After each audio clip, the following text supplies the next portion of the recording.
Hello, children. Now we are going to do the other part of the story. This is the second video telling you about the rest of the story. Alice, as you know, talks to the doorknob and then she is able to cross on the other side of the door. She sees on the other side that there is a large forest. She saw the white rabbit through the trees in the distance.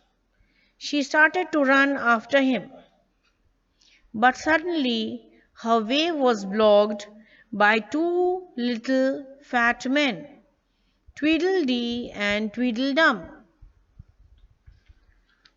These two men, as you can see, are looking fantastic in the picture. Tweedledee and Tweedledum. And what a rhyming name both of them have. My name is Alice, said Alice. I'm curious to know where the white rabbit is going. The two little men began talking at the same time.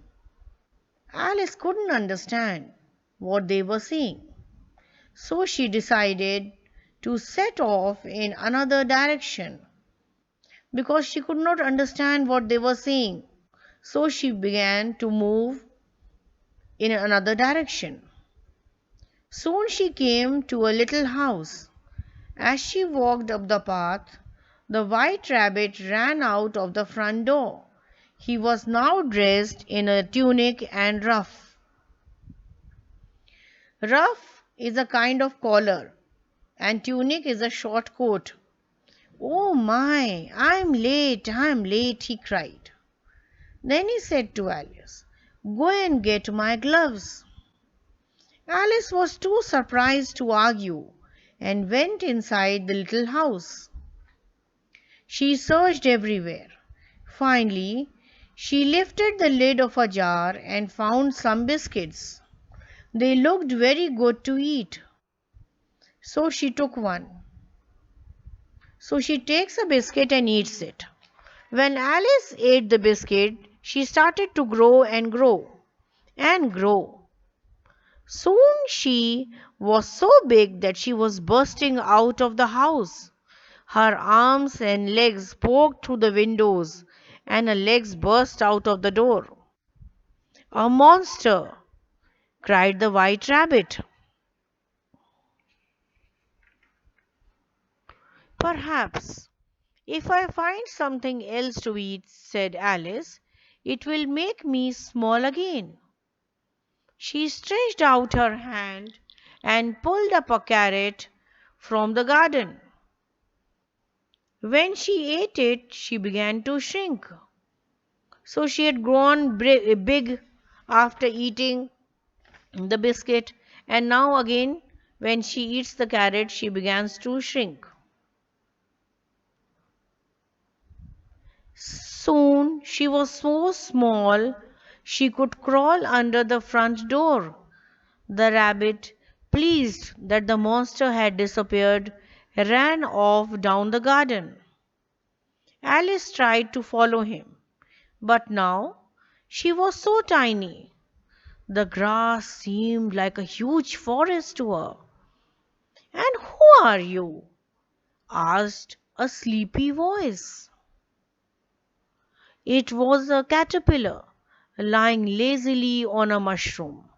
So here she finds a caterpillar on a mushroom which is very lazy and very sleepy. I'm Alice, replied Alice, and I wish I was a little taller. So here Alice wishes that she was a little taller because she has become so small. After eating the carrot, she began to shrink, and this has made her so small that now even the grass was seemed as if it is a huge forest. So she is unable to move. She is unable to run. She is unable to move through the forest. So she is asking the help of this caterpillar, this small caterpillar, which is telling her something. Suddenly the caterpillar turned into a butterfly. I can help, said the butterfly, pointing at the mushroom. One side of this will make you taller, the other side will make you shorter. So he gives a clue as to how she can become tall or short. Then the butterfly fluttered away. Alice looked at the mushroom, trying to decide which side would make her taller. Finally, she broke off a piece from each side and took a large bite from one. Luckily, she had chosen the correct one, the right one, and soon, back to her normal height, she could get her normal height again. She dropped the pieces of mushroom into her pocket. I hope you enjoyed this story, children. Alice in Wonderland, which is adapted from Alice in Wonderland by Lewis Carroll.